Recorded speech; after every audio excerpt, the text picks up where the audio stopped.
I gotta say, I've played some weird games in my life. Then, people told me about Danganronpa games, and I thought, oh, this just looks like some kind of narrative anime game, I'll give it a shot, it seems kind of popular. Now, as soon as I started playing it, I got absolutely hooked. So I decided that today, I want to talk about the story of Danganronpa, Happy Havoc, as well as the two different parts of the gameplay, and add it to my list. Okay, so you remember your first day at a new school, right?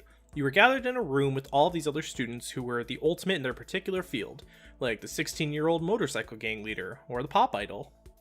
Then you faint and wake up in a classroom and all of the windows are bolted shut and... Wait. What? Right, that's the beginning of Danganronpa Happy Havoc, folks, and it doesn't get more normal from here. Continuing on, you end up hanging out a little bit with the other students, meet what appears to be a stuffed bear named Monokuma, and find out that you and your group are now in a murder game at Hope's Peak Academy. Basically, you have to kill someone to escape, but if the others determine you're the one who killed someone, then you, don't escape. Violently don't escape. Anyway, you get to interact with the students and the bear as murder after murder happens. Besides trying to find out who commits each murder, which we'll talk a bit more about later, you also get to explore the building and talk to your other students, which we'll talk a bit more about later. Just kidding on that last one. Or am I? Who knows, this game has me all messed up. The gameplay comes later, but the story beats that happen in these moments are actually something special. I didn't expect when I started this game that I would actually care about all of the characters by the end. As the game went on, I started worrying about the other characters and didn't want to find out that they died in this sick and twisted game, or even worse, that they killed someone else. That comes from the one-on-one moments, and the other facet of the story is why. Why is there a stuffed bear in Hope's Peak Academy trying to make these ultimate students kill each other?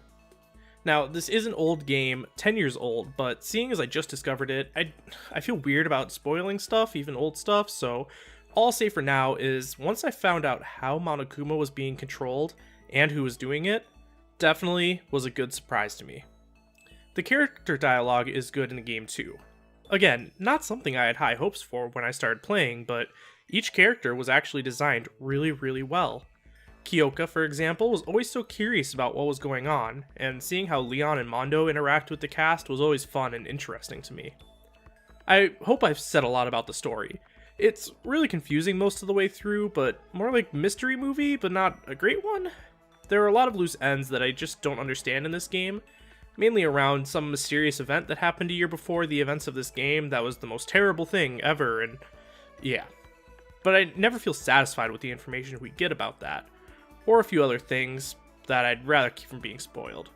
Overall, am I happy with the story? Yes. But am I also super confused for most of it? Yes. I'm just going to give the story 63 points. There are two very different aspects to the gameplay in this game. The first part that I'm covering is the exploration and communication aspect of the game. You are in Hope's Peak Academy and you need to explore the school for a few reasons. The first is to try and find out the mystery and how to escape. You'll usually have a day or so dedicated for this in each chapter, and it'll mostly be filled with standard story beats, sometimes walking around to discover new locations, and then after this is the hangout time.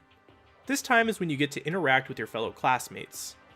Man, the more I talk about it, it seems like a quirky school simulator game. No, they're not really your classmates, they are, but there are other people who are in this kill or be killed game with you.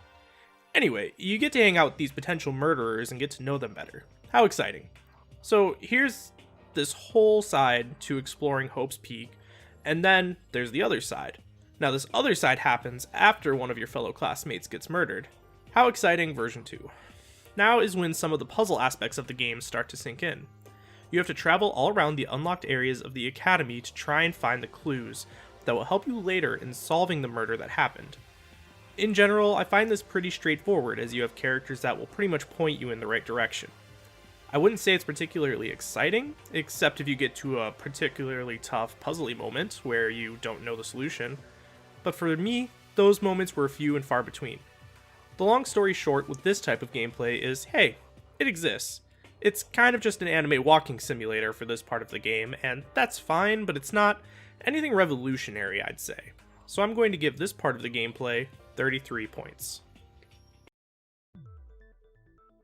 Part 2 of the gameplay is the trials. After a murder happens, you do an investigation as I mentioned before.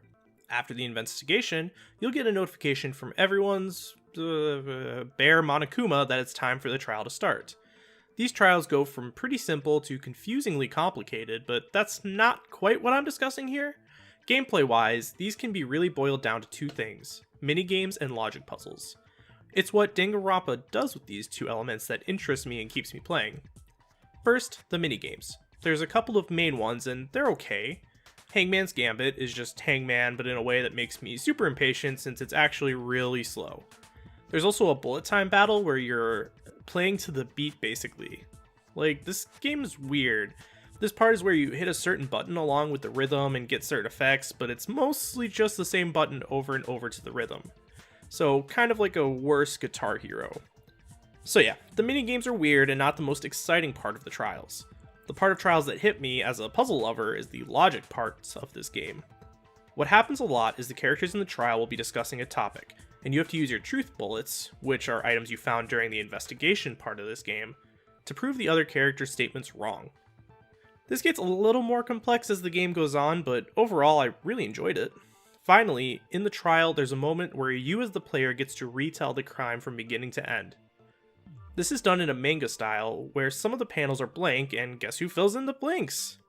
I actually really enjoyed this part as well, since again this was like a puzzle, where I had to figure out exactly the right pieces and where they went. Overall, I would say the trial gameplay is half fun, half those minigames I mentioned, but I really enjoyed the fun half. So I'll give the trial part of gameplay 41 points. The one takeaway I'll remember from Danganronpa Happy Havoc is the story. The gameplay honestly just didn't wow me that much, and there's not much else to the game that I felt I could talk about, go over. So, with the story at 63 points, the exploring gameplay at 33 points, and trial gameplay at 41 points, that brings the total to 137 points. Better still than a handful of games on my list, like Far Cry 5 or Automa Chef, but this is a little bit lower down on my list compared to Super Mario 3D World or Newt 1. However, I do give this game an absolute recommendation to play it. The story is good enough to carry the game for me at least, and you can adjust the difficulty on the gameplay so that you can pretty much cruise through it and really just get a good grasp on the story. Or at least as good of a grasp as possible. It's kind of confusing and, Monokuma doesn't really help. But hey, thanks so much for watching me add Danganronpa Happy Havoc to my game list. I hope you enjoyed the video. If you did, I'd love to hear about it in the comments below. Otherwise, if you could give me a YouTube subscription or follow on Twitter, there are links to do both in the description of this video. Thank you so much and have a good one.